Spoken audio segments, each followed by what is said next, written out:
This is our first live stream with utilizing StreamYard rather than Zoom, and with the great investor network and Next Level Investing. We're talking about syndications and self-directed IRAs, and we have two amazing people here. Both of them are awesome. John and Jeremy have done tons of stuff. If you can, once we go through this, you'll see how successful they are in their business, and they've really worked well. We've done tons of stuff with Jeremy.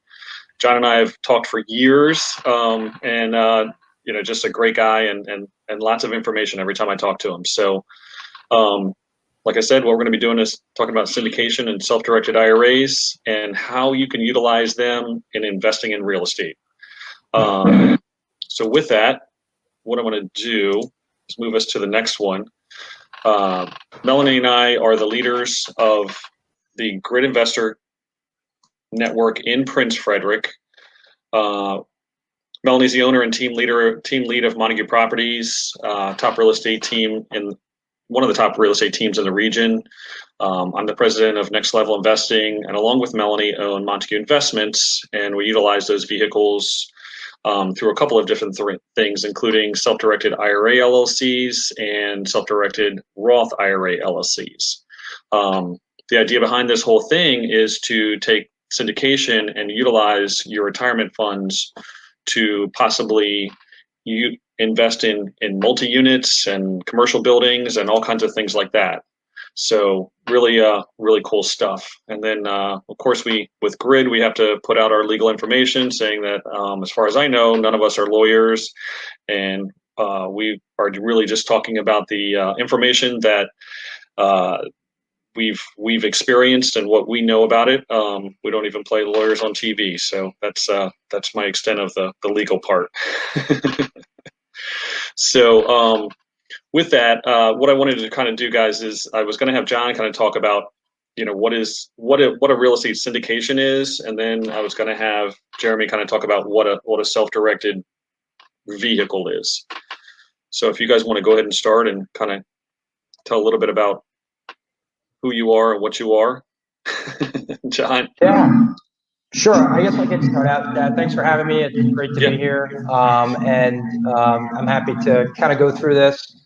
So I live here in Northern Virginia. I've been here since 2011, 20-year Navy veteran. I started my company, JID Investments, back in 2013. And JID is unique as it provides private money and real estate equity to developers and investors that are actively managing, actively purchasing, actively operating projects here in the DC, Maryland, Virginia area, as well as down south in several Southeast markets like Georgia, Florida, the Carolinas, Tennessee. And so our business model is pretty simple. We have about 150 passive investors in the company that have joined us over the years through organic introductions and meeting folks and networking, and folks that have found us on our website, folks that have seen what we do. And so the investors that are in our company have the opportunity to combine their capital and investment monies with both my money and my business partner's money to participate with the folks on the other side of the coin, which is the developers, the investors, and the businesses that actually need that limited partner or equity and private money capital. So we're able to bring in anywhere from about $100,000 to $5 million a project, and we sit as a joint venture partner. Syndication can be looked at in different lenses. A lot of times you'll have an active developer who's actually going to be the owner and operator of a project who needs the capital, and so they'll syndicate their project and offer limited partner ownership or co-general partner ownership in their project. And again, they'll go out and raise that money through private investors who may be accredited, which I'm sure we'll talk about here in a bit, or a family office, or work with a broker dealer to help them come up with that private money that's necessary for them to complement the debt or the bank money or hard money that's coming into a project. Really kind of like that down payment money. When you go and buy a property, the bank's never going to give you 100% of the money you need. They're going to always want you to have some skin in the game. And so that's really what syndication does, is it kind of it takes the deal and brings it to the investor, and it brings the investor to the deal. The neat thing about what we do is we actually allow our investors to invest at a very low entry point, to come in anywhere between $25,000 to $50,000 a project, and to be a limited partner owner in investments that could be as high as $5 million a project. So it really gives them the opportunity to come in, participate, and be part of a larger investment as a smaller kind of investor with that amount. We've been doing this for a little over 8 years, 16 completed projects with about $6.5 million invested and about $2.25 million of revenue for our investors. And we're currently operating, or I should say managing, investments on about 14.6 million, 6 projects. And we're projecting around 8 to 12 million in revenue on those deals. Most of our projects range from development and new construction of condos or townhouses. We also do multifamily long-term residential rental. We're looking at assisted living. We're looking at storage. So asset classes for us really aren't a big deal. It's really the experience of the developer, the location, the risk, the returns, and really our kind of gut on the folks we work with. We really spend a lot of time on the developers and sponsors. We go through a rigorous due diligence process to make sure they're a good fit for us. And the value we can provide to them is bringing a level of capital that's not very easy to get. Our investors can utilize self-directed IRAs, which I know Jeremy's going to talk about. They can use solo 401ks. They can form LLCs and partnerships. They can use deferred gains on certain types of investments. So I know Jeremy's going to get into a lot of that, and I won't steal his thunder, but we do have ways that folks can invest with us through multiple assets or facets of utilizing investment capital. So, there's other things we could talk about, but, sure. I'm sure we'll get into that here in a bit. And it's great to be here with you, Jeremy, Melanie, and your listeners. Melanie is here. She's just kind of in spirit right now. So John, so really what you are, you're the facilitator. You're the one that makes it happen. Really. Yeah. I'm the liaison between the active developer sponsor who's overseeing the project, operating, managing, buying, really accountable for the life cycle of the project from cradle to grave. And my role is to make sure that I coordinate with them on each of our projects. And then for the investors that are involved in that deal specific, because each of our projects are set up as a separate business or entity, those specific investors that participate really at their discretion, there's no commitment to invest in a project by becoming an investor with us. They get the opportunity to see some great projects that we vet, that we do the due diligence on, and we kind of represent them both. We kind of represent the investors who have the capital, including us, because we have our own money in, and the developer that's managing the property. Gotcha. So I'm going to move to the next slide. This is John. And I didn't totally introduce you. John's the COO and founder of co-managing partner of JID Investments, LLC. Your company is a real estate private money and equity investment firm, and I can tell you too that what it says is you form long-lasting relationships, and I can tell just in the information that we've had is that I totally would totally support that as well. So I appreciate your friendship. Yeah, absolutely. So okay, and then Jeremy, tell me what's a self-directed IRA? Sure. So most people, we've estimated about 3% of the U.S. know that IRAs can invest in alternative investments like real estate or private placements, precious metals, even cryptocurrency. So we help our clients set up a self-directed IRA so they can get their money out of Wall Street and put it into Main Street. And they take that money and invest it into, once again, John's projects or other real estate investments so they can hopefully have better returns, more control. And that's what most of our clients are looking for the self-directed IRA. I gotcha. And then, Jeremy, you've been in the business for 17 years.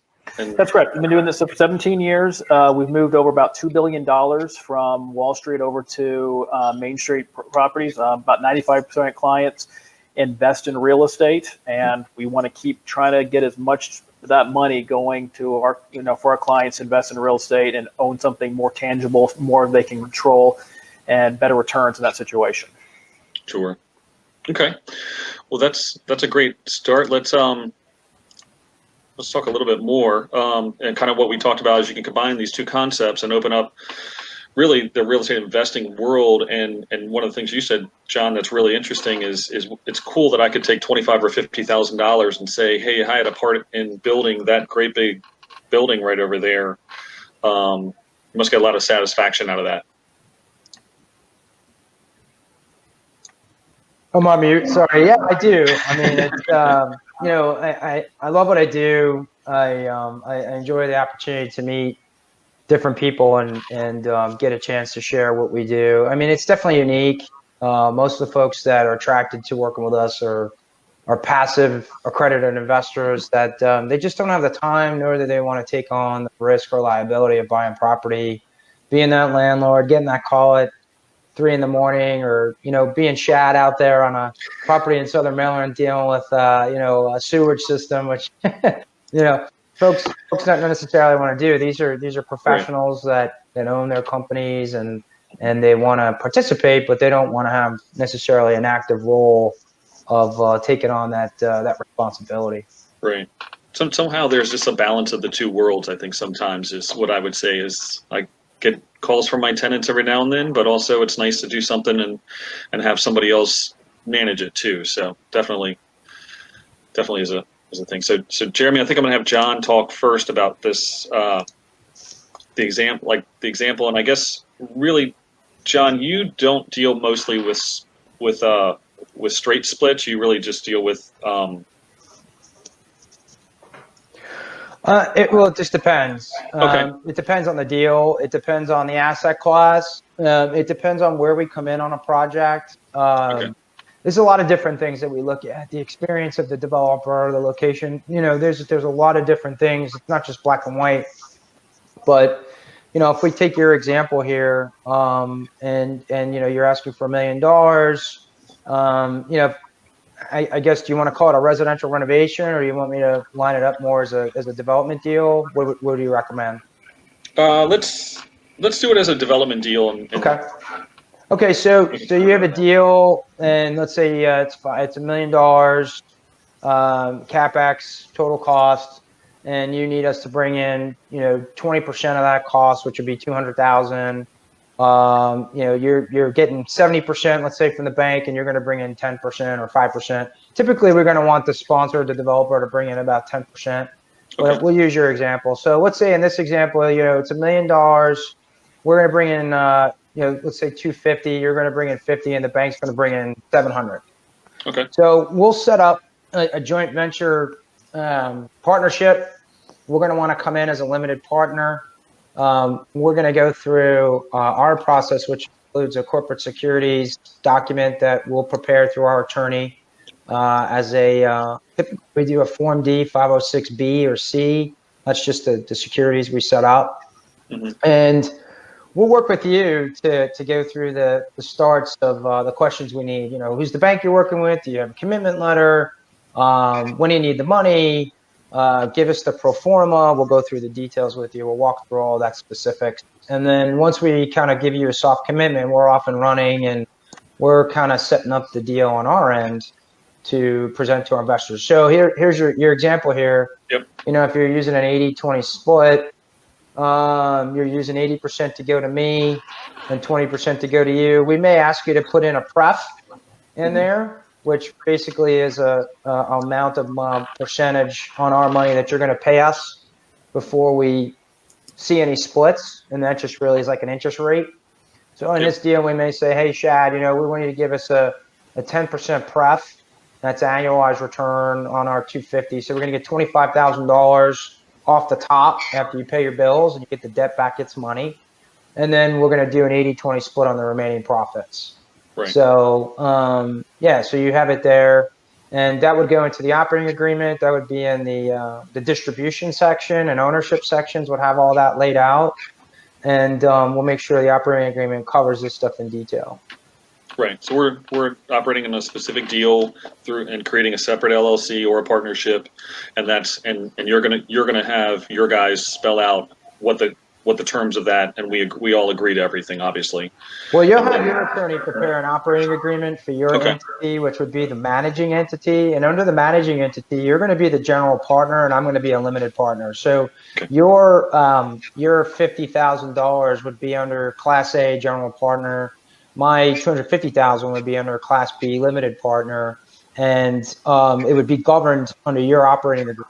Your operating agreement would basically display all of the benefits, the responsibilities that you have as a GP, capital calls, distributions, profit splits, kind of like you outlined it here.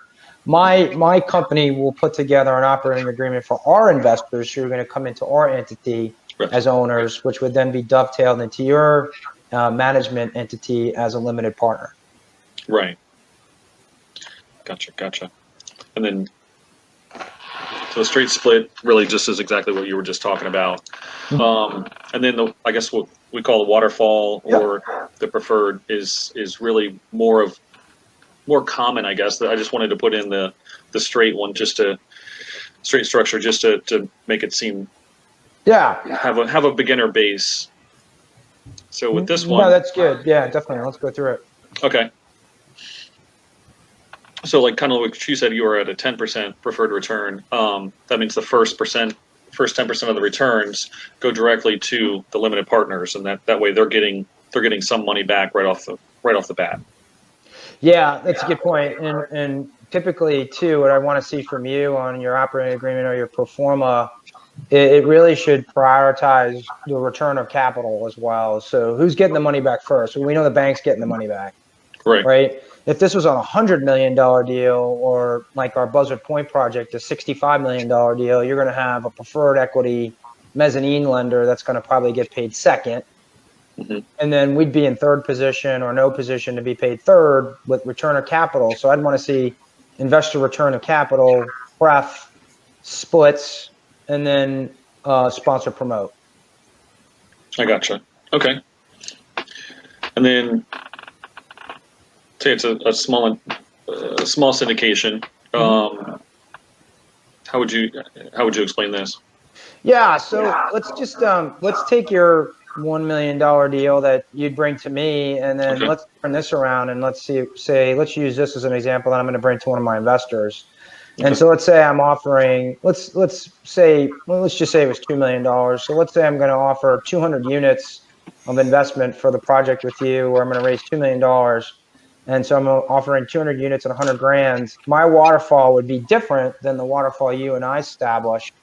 And my waterfall may offer, the return of capital, the 8% pref you have here, split that I offer off of the money I earn from your syndicate, your deal that we're doing together.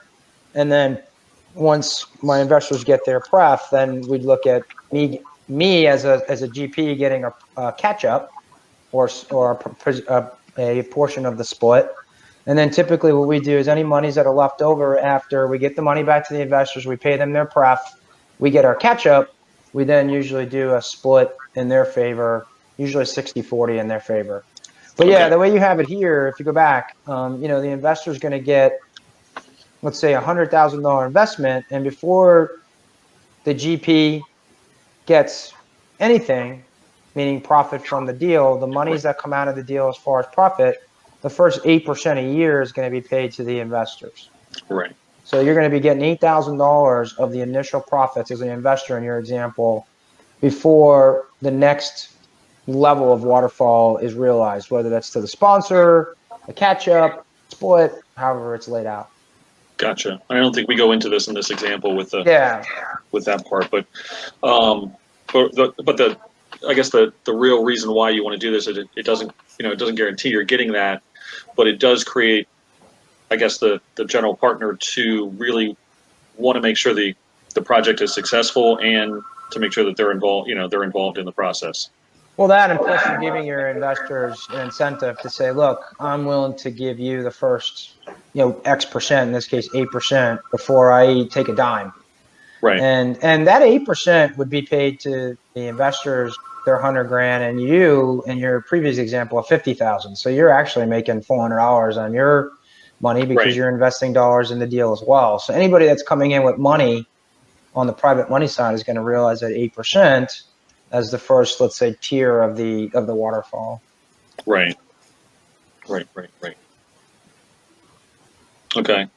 And then once that threshold is reached, that's when the waterfall model, I guess, is how you would say goes from there. Yeah. So, and it's going to be dictated by your documents.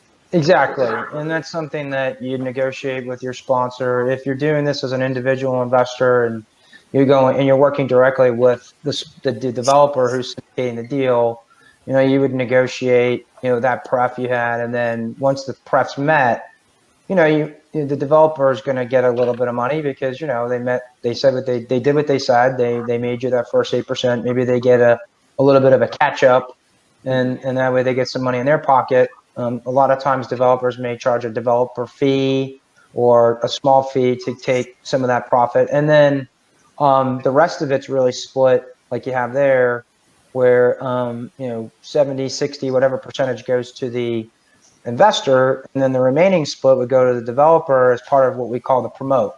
And that's really what the developer is going to make as far as their profit on the project for the work they did outside of any fees they take. Right. And then it can, once it hits a certain threshold as well, those splits can change again at a certain point, right? Yeah, there's certain waterfalls that actually have that up to a certain return. There may be like a 70-30 split, like you have in this example. So once the investors make a combined 14% return on both the pref and the split that you offer, above 14%, you may relax the split above that to like you have here 50-50, so that now they're still getting a nice chunk, but you're kind of doing things evenly, so it's mutually beneficial, and it makes sense for both parties, so that you're giving a very strong return. 14% a year is a good strong return. We usually offer about 15 to 20, which is great. What you have is good, and you're also giving them a little icing on the cake to say, hey, if by the way we hit projections or surpass them, we're willing to give you another layer of return that gets you an even better percentage, but not necessarily as greedy as the 70-30 split, let's say. Right. Gotcha. And this just explains the partner's incentivized to work hard on the behalf of making sure that the asset's going to perform. So exactly. So I need to get to work in this example, I guess. Yeah, exactly. So, and then I guess what do you normally structure? Do you normally structure your side as an LLC or through a partnership? Yeah, we usually structure it as a limited partnership with regards to how we bring the entity in so the limited partnership is really how we're treated in the management strategy. But we set up a limited liability corporation as the entity that would be where that sits in the LP position. So we have a project 1, 2, 3, 4, Main Street LLC. That LLC is encompassing of my partner and I as the general partners and those investors in our business that are investing on that specific project. And then that LLC will come in as an LP position in the management piece under the GP. Right. Totally makes sense, right? Yeah, clear as mud. Absolutely. And anybody out there that's watching, if you guys have any questions, you can type in the comments, and we'll hit those as we go. I know Melanie's manning that side of the show here, so just wanted to pass that on too. So obviously that operating agreement is going to set forth the rights of everybody, and you want to make sure that obviously when you get into this, you're going to have a good lawyer draw everything up, and everybody's reviewing everything. So yeah, and as an investor, you also want to have your little checklist of items you want to go through. Every deal you do, you're going to learn something new. You're going to have my checklist is probably 40 pages. So whenever I do a deal, I go through every one of those pages and make sure that, pertinent to that deal, those questions need to be answered. So as you go through it, and you need to do that because you want to do your due diligence, make sure you ask the right questions and make sure you cover yourself. Sure. It seems like every project we do and every deal we do, it's always a learning process. Yep. So absolutely. And this just is very similar to other legal entities. Is this kind of how you would explain this being set up for a Yeah, no, that's partnership itself? exactly. I mean, I would say on the left side is how we set up our LLC. I would replace managing member with parentheses sponsors, just JID Investments. We're more the general partner or managing member, yeah. And then on the right side is how the sponsor, as the GP, is going to set up the limited partnership. So that looks pretty much how we do it. We bring in our entity on the left inside of the limited partnership to the right under the GP, and we're one of those LPs to the right, or we're the only LP. Right. Gotcha. And then we talked a little bit of, you mentioned that accredited investors, and I know that this is one of the, I had a question about a couple different things on that. So with this, I guess if you can just kind of explain, it does kind of spell it out here, but tell me what an accredited investor is. So the SEC defines the accredited investor as an individual or an entity. The ones you have up are for individuals, and typically it's you meet the stipulations either by income or by net worth. So you have them there, and that's exactly right. If you earn $200,000 of adjusted gross income, which is the number at the top of your tax return before Uncle Sam beats you up, that qualifies you. If you've earned that over the last 2 years, tax seasons. If you're married, it's 300,000, and then like you have there, it's $1 million, or it's $1 million in net worth, not including the debt on your primary resident. So those are the things you need to consider. Now, for an entity, there's a ton of other ways you can qualify. If you stand up like an LLC, if you do a self-directed IRA, if you do a trust, Jeremy will talk about that, I'm sure. But there's other ways you can qualify as an entity outside of being an individual. But if you don't meet these criteria, you're not technically allowed to invest in a private placement investment or something in a syndication world unless you can meet the criteria for a sophisticated investor, which is outside of the realm. And that's much more of a gray area. And usually for friends and family are very close colleagues of the investment group. But if you do a 506B, as in Bravo, you're allowed up to 35 non-accredited investors. Under a C, and an unlimited amount of accredited investors. Under a 506C, you can only have accredited investors. And there's other things associated with that. But yeah, and then the SEC just approved some changes to this. So your listeners may want to jump on the SEC site. There's a couple of things that they're going to add, like if you have a Series 7 or a Series 65, but you don't have these things as an individual, they're going to allow you to be an accredited investor. There's a couple of other things too. So that's actually on the chopping block right now. Gotcha. And the purpose of the SEC requiring accredited investors to go into these into these types of deals is because it's really the risk associated. They don't want, nothing against people that are investing in REITs or doing IRAs or doing anything. It's a higher risk investment. There needs to be some parameters, and you can't just have somebody invest in their mortgage or their kids' college money, nor have and again, not to talk down to people, but just the caliber of understanding these investments is very, it's definitely varsity. It's definitely a higher level. Gotcha. It kind of just talks a little bit more about that and how to qualify and how to become. So when you're looking for, obviously you're looking for accredited investors on your deals, what do you normally find? And most, I guess, I'm thinking are coming from entities rather than personal. Is that true? We actually look at individuals. We're talking to, business professionals, people that own their own companies, government contractors, doctors, attorneys, lawyers, people that, have high income or have high net worth, retired folks that have significant wealth. that want to take advantage of these opportunities we bring forward if they meet their level of interest, level of appetite. We do have entities as well. We have a couple of doctors that got together and stood up an LLC. It's about 8 of them. We have a couple of other folks that have stood up entities. We have folks that have used. We got about a dozen of 150 investors that use self-directed IRAs, and some that use trusts. So yeah, it's definitely a variety of different mechanisms that you can use to invest. Okay. And John, we had a question. What's the major difference between an LLC and a limited partnership? Can you explain that?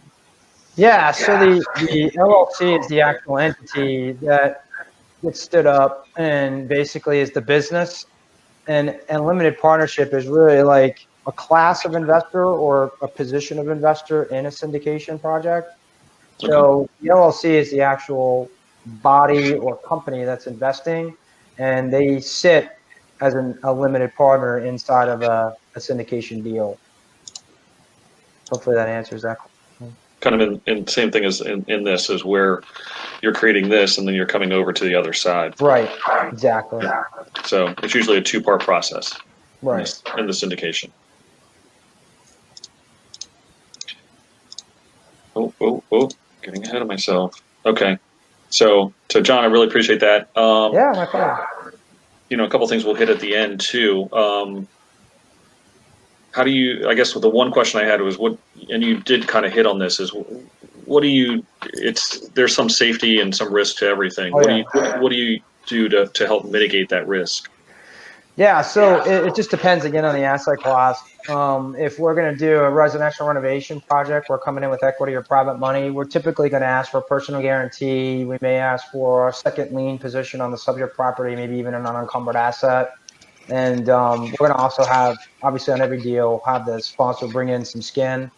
On a development deal, it's difficult because a lot of these businesses are guaranteeing millions and millions of dollars. So to also ask for a personal guarantee, given the returns we're going to earn on these projects, is difficult. So in a lot of the larger projects, as a limited partner, we're really not getting any collateral. The real risk is the fact that we could lose a portion of all of our money, but we're never going to be we're not going to be liable for the debt side. So if these guys are guaranteeing 50, 60, 100 million, we're never going to be on the hook for that. We're really only going to be on the hook for the money we bring into a project.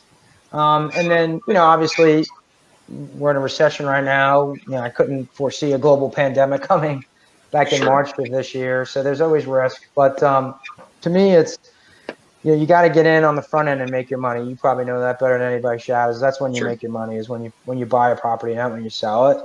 And so for us, the experience of the developer, the location, really is very, very important. So that's kind of what we try to do. And then giving the investors that higher pref, doing everything we can to make sure that they're given all of the incentives up front to protect their investment, to help them sleep at night, is what we try to do to make them feel comfortable. Right. I gotcha. And then, so minimum investment for your company is depending on the project, somewhere it depends on the project, 25 to 50,000 in investment. We're investing together, my partner and I, in every project, either one or two of those units. So if we're bringing in 30,000 a unit, we do two each. That's 60,000, 120,000 between the two of us. And that's typically what we're going to have folks come in at. I gotcha. And then what do you reckon? Like, I guess, how do you structure your due diligence on your side for your investors?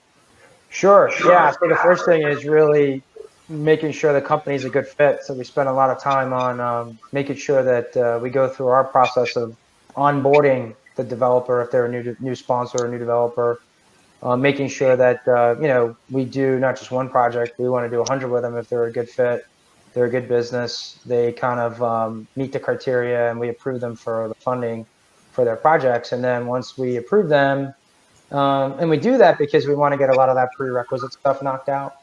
I don't want to look at a deal and start negotiating returns. I want them to be aware of that on the front end, I don't want to meet their bank or look for references. I want that to be done on the front end. I want to meet them face-to-face front end. I want to walk a property. I want to look at a full cycle deal before I start looking at a new project. And then when I start looking at a new project, really, it's just going through and pulling apart the pro forma. My partner David and I do that.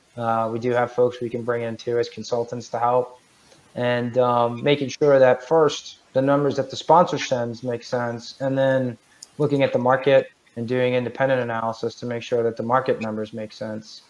And when we get to that point and we get through that, the last question my partner and I ask is, are you going to invest in it? And if he nods yes, and then he asks me and I nod yes, then we're ready to go.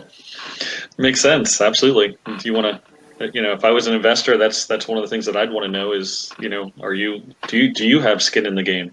Yes, sir. It makes a big difference when you're making decisions. It does. Yep. So great. Well, Jeremy, self-directed IRAs. Yes. So I have down my first question, which I think was the first thing I said to you, is this legal? Yes, 100% legal. This has been established since 1974 when IRAs were established through ERISA, that IRAs can invest in, the only things they can invest in are in collectibles and life insurance. So real estate, notes, all these things you have listed here, all private placements, all legal under IRS restrictions. But once again, most people just don't know about it. All they think is they can put their money in Fidelity and go buy some mutual funds or stocks, and that's the only choices they have. But obviously, there's tons of investments out there, including John's, that they can take their retirement money and go put into these type of deals to diversify the portfolio and hopefully make better returns and feel better at night. So I can't buy baseball cards with my retirement fund? You cannot buy baseball cards or antiques. Now you can buy thoroughbreds, horses for some reason, but you can't buy baseball cards or collectible, art or things like that. Okay. My wife will be happy to hear that. Yes. She's listening. So now it says on here, so you need a qualified self-directed IRA custodian. Correct. So yeah, most custodians out there like Fidelity, Schwab, E-Trades, they don't want to do this type of transactions. They make so much money just doing mutual funds, doing trades and those type of stuff. That's how they do the money. So we work with a few custodians around the U.S. that handle these type of investments. They're experts on real estate investments, those type of things that handle non-traditional investments.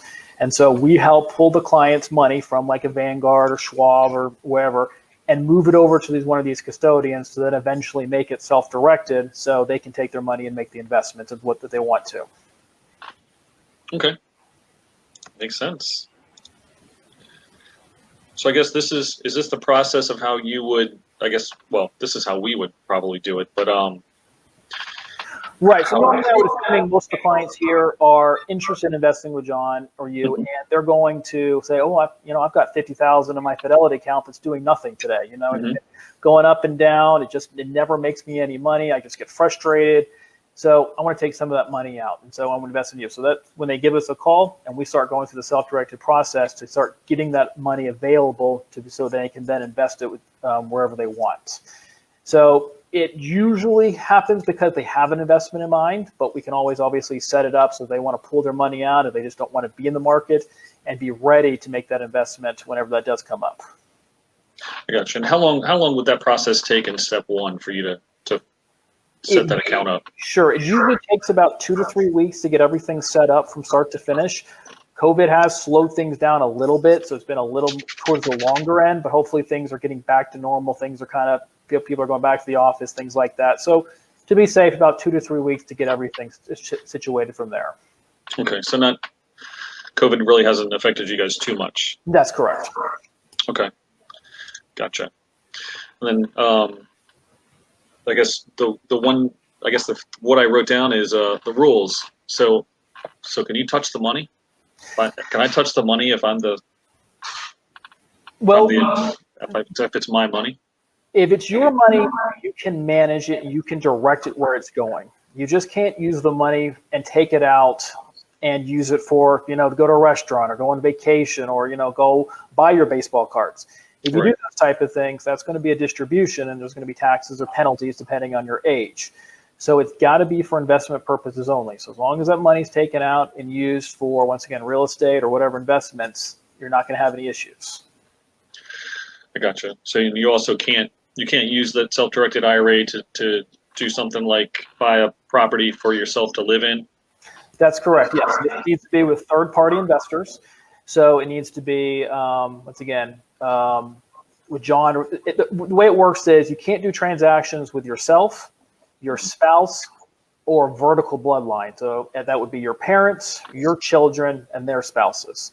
So, but anybody else is allowable. Uncles, cousins, aunts, friends, third-party people. You can all invest your retirement money with those type of people, no issues at all. Okay. So it's a really great vehicle to set this up as a retirement fund and then utilize it to do something with John. So correct. In that sense. And do you see a lot of people going into utilizing this for things like syndications and buying real estate? Once again, about our clients call because I want to go buy this property down the street, or I want to invest in this development. How do I do it?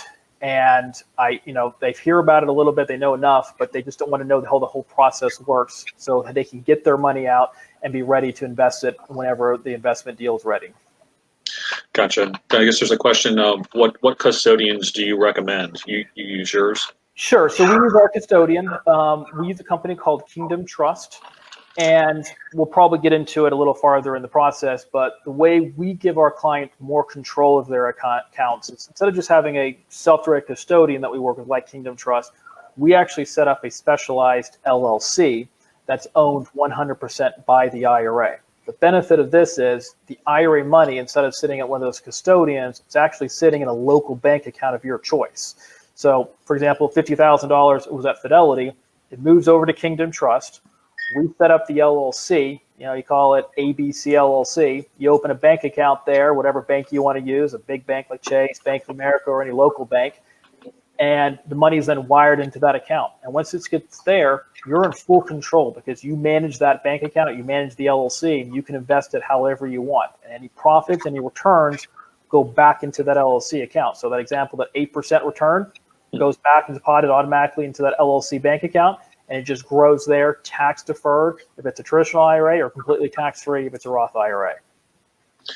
Gotcha. It's a pretty cool concept. We have one of each. I think you know that. But, yes.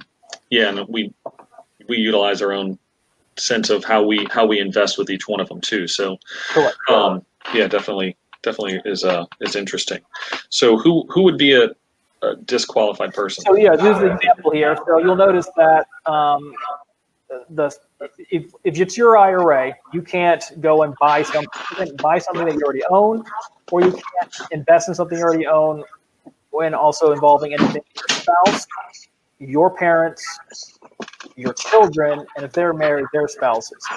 But once again, siblings, brothers and sisters, cousins, uncles, those are all fine because that is not a vertical bloodline as the IRS sees it. So everyone else, you can definitely do transactions with. There's no issues. Gotcha. And then one of the things that I wanted to talk about definitely was the way that you structured ours with the self-directed IRA LLCs. What kind of costs would like roughly, like what's involved in creating not only an IRA but an IRA LLC? Sure. What we do is when we set up these accounts for our clients, we don't want to just say, good luck, I hope everything works out. We want to be supporting our clients as much as possible, just like we've supported you and Melanie for many years here. We want to make sure if you have any questions about IRAs or anything, we're here to make sure you're doing everything correctly, not causing problems with the IRS. So we charge a one-time fee to create that LLC and then provide that lifetime support. Roughly, to get everything set up, it's a little over $1,000 to get everything created. The only ongoing cost is the custodian. Once I mentioned Kingdom Trust, they have an annual fee of $125 to maintain that account per IRA. Gotcha. Okay. And then with that LLC, depending on the state, you would also have possible fees for that LLC. Yes, depending on if there's a state that you're located in. Once again, we're located in Texas. There is no annual fee, but some states there are additional costs each year that just an extra, we call it a tax, is pretty much that you have to pay to maintain that LLC in that state. Right. And of course, John, I know you're in Virginia, so I think you're in the you're in a better situation than we are in the lovely taxed state of Maryland. That's all I'll say on that sense. But we pay for our LLCs every year. Yep. Well, the nice part about the self-directed, and Jeremy, correct me if I'm wrong, when you invest as a limited partner, I think you probably would have to do it in your state of residency. But if you set up a business in a different state for tax purposes, and again, I would check with your accountant, you could have the self-directed. Yeah, you can have the LLC. Yeah, you can have the LLC select. set up in any state you want to. Is that right? So, Yeah, and exactly. And then when you invest in like with us, we're not physically buying property. So as a limited partner, you're really just giving money to an entity to invest. So you're going to pay taxes either in the domicile of that entity, or you're going to pay the taxes in your state of residency, whichever, Right. however you set it up. Gotcha. Okay. But yeah, that was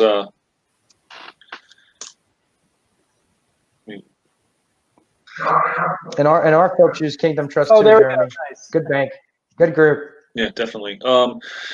So can you roll over? What can you roll over? You can roll over 401k. What else can we roll into a self-directed? Any type of existing retirement account, like an IRA, traditional, Sept, simple, as long as the simple is over 2 years old. Most 401ks and 403bs can be rolled over, or even 457s, as long as you're not currently employed at that company. So, for example, if I was working at Microsoft and I had a 401k, I'm still there, I'm still contributing, I can't roll that money over until I leave the job or I reach 59 and a half. So if you reach 59 and a half, then you can take that money out. But if you're below that, you're going to have to wait till you retire or move jobs, and then you'll have access to those funds. Gotcha.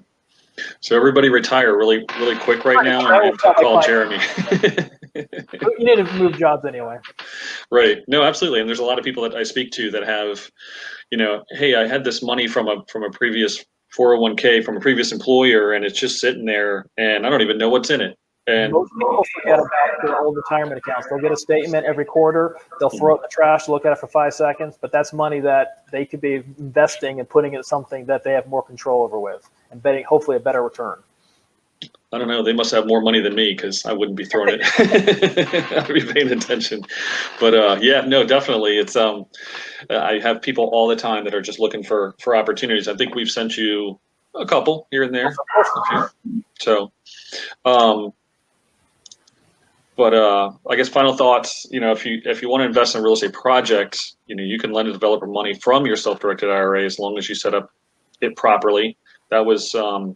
I think, Jeremy, you can say that hopefully the people that you deal with don't call you as much as we do and bug you and ask you so many questions about about the world. I have an 80-year-old client of ours that she likes to call me once every couple of months. She just wants to make sure she's doing everything. She's so worried that she's going to do something wrong and something's going to jeopardize, and the IRS is going to come knock on her door and just take all our money away. And I just calm her down, tell her you're doing everything right, keep doing what you're doing. She's got 2 properties, they're doing great, and I just kind of give her some reassurance and make sure everything is good there.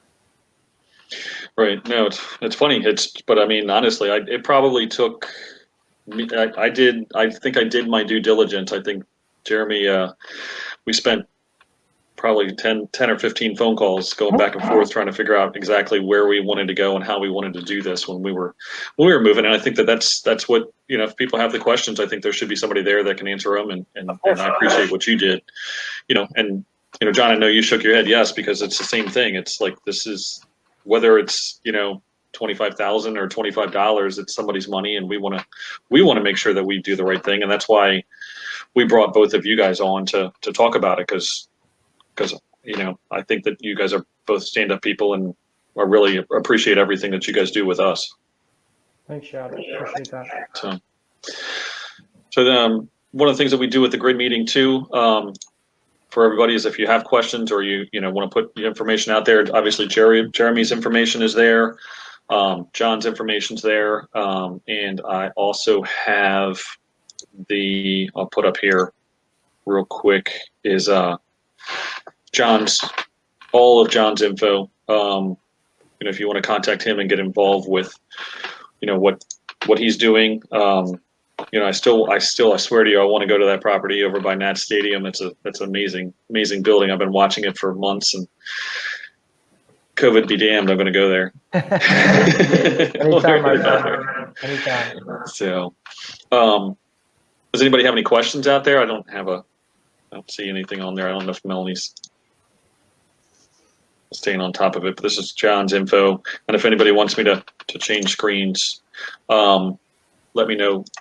Let me know what you need. But I think that was a lot of information. I know, John, you had a ton of stuff, and I think I guess the only thing that you didn't answer, like I didn't ask you, John, was what you're seeing on payouts and what your projects are doing at this point in time. Are everything going well? Yeah, I mean, we've had some extensions because of COVID. A development project normally doesn't ever hit its timelines or milestones. There's always weather, or there's things that cause delays, whether it's just the Department of Consumer and Regulatory Affairs in DC, or there's holdups due to county votes on approvals for design and permitting. So you're always jumping through hoops as a developer, and we understand that. Mm-hmm. The big thing with me is if there's extensions on a project, my goal is, how close are we staying towards our projected returns? Because that's really the most, well, no, I shouldn't say the most important, but to my investors, it's the most important. Sure. If I have to tell them that we've slid to the right 2, 3, 5, 6 months, I still want to be able to tell them that, you're going to make more money and you're actually in line with the projected returns, or we're going to, get an Amazon HQ2 come here and we're going to get more money. So that's always a good news. COVID definitely has made things challenging, but, again, I think that our thesis of being in markets that are able to absorb these types of downturns and cycles in the market, especially, in our area in DC, we're in Atlanta, we're in Carolinas, we're in very good markets. We're able to absorb it a bit more than, say, a New York, a California, Chicago, or Portland. And we're probably, I would say, within a 2 to 4% range of what we projected. So if we projected an 18% pre-COVID, we're at 14 to 16% a year right now on those returns, which I still think are very strong. I get upset when I don't hit my projections, but I think you have to be a realist sometimes, and there's things that just are not in your control. And even when I have news that I have to share with my investors that is not always necessarily good news, you have to still be transparent. We still get people that come back and they can't really beat us up for it because of the fact that it's something that's out of our control. But we do have to have the answers for them and how we're going to mitigate those risks. And we have. So. Right. No, absolutely. Jeremy, have you seen, I know we talked a little bit about it, but you're seeing just a little bit of, I guess, hold up on some ends with COVID and filings probably? Is that? It's mostly moving the money. So, once again, I'm trying to move money from, say, a Charles Schwab account. It just may take a little longer because their processing times is a little behind because they don't have as many live people in there to receive the paperwork and process it and things like that, because some of them are still working from home. But once again, things have gotten a lot better, and I have to imagine the next couple of weeks, even months, that things are going to hopefully be back to normal with normal processing times there. I gotcha. Yeah, I know that when I was moving one of mine over, it was actually my company that was the issue. So, yeah. And sometimes that happens. So, yeah, I saw there was something in there where Charlie Leckinger had said something, Jeremy, touched you and said, he's been using you for years. He's with our grid group down in Prince Frederick. Are there any, Melanie said, are there any books you would suggest to guide someone with this topic, self-directed IRAs? Or just call you? Just call me. I think that's the easiest way, because sometimes these books confuse things and they kind of a little convoluted. So I recommend call me first and we can discuss it and kind of figure out, because everybody's got a little different of a situation, and I want to talk to them directly and get their story and figure out exactly what their objectives are and what they're trying to do. I gotcha. And John, anything on your side book-wise that would be a good basic? I mean, just in general, I love the Rich Dad Poor Dad series. I have the Cash Flow 101 game that I play with the kids every once in a while, which is wonderful, and I highly recommend that. You know, How to Win Friends and Influence People. I'm more of a kind of a relationship builder, so I Right. think that's really important. There's really good books out there too on real estate that you can pick up, that you can read. One book I'm reading now is really good. It's because we're looking at starting to scale our company. We're looking at trying to bring on some real smart folks that are smarter than us to help us with some of these things. So I'm reading Extreme Ownership by Jocko Winslow and Leif Bavin. They're both the Navy SEALs guys that teach corporate leadership, and it's a really good book. So I would say Gotcha. those books are good. Yeah. Cool. That's funny. I have the whole series, but we're actually reading the book right now with our team, with our real estate team. So There you go. we're almost done. This will be my I don't know, 6th or 7th time I've read it. So apparently I need to beat it in my head a little bit more. So Yep. but no, that's good. That's good. Well, I think that's really everything that well, Melanie, what has been some of your best success with investments in self-directed IRAs?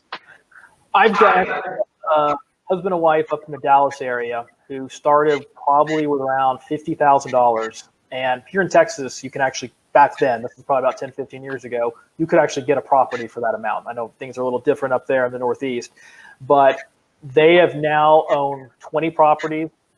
It's about $3 million that they have under their IRA. And, they're just, everything's been going good. The investments, they've been selling the properties, renting them out, flips. They own raw land, developments, commercial property. So these are all the type of things that you can take your money out of, get it out of the stock market where you have no control, and put it into something that and something you can drive by, a tangible asset that you feel a lot better at night. I gotcha. Great. John, anybody you would, not obviously personally, but anybody that you would, you can talk about success stories and that are investing with you guys? Yeah, we've had some really great deals over the years. We had a development deal, 20 unit back in 2015, 16 that, we projected, I think it was a 24-month project. We were projecting, I think, 60% return, and it ended up actually going 3 years, but we made, I think, over 90%. The investors walked away with about 54% project return. So that's about an 18% year-over-year return, which is great. Blew it out of the water. So we were really happy about that one. We're getting it into opportunity zones too. We hope to have an opportunity zone investment here pretty soon. That's going to be in Washington, D.C. on the southeast side. Really exciting.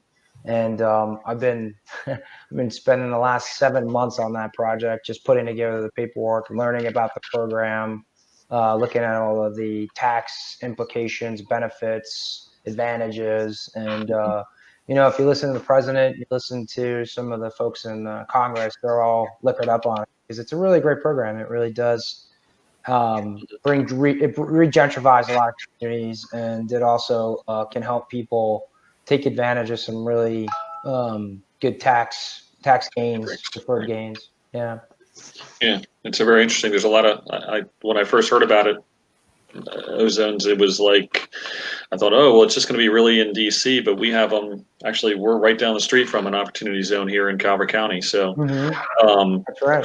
It's really they're all over the place if you actually go on their site and look and see what's going on. So there's a lot of opportunities to invest in a couple different areas if you're looking to be closer to home, or if it's something that you're specifically want to get into. Absolutely, I agree. Can you see these questions? I don't know if you can or not. Yeah, actually I do. Let me read this one. This is from Melanie. Oh. Yeah.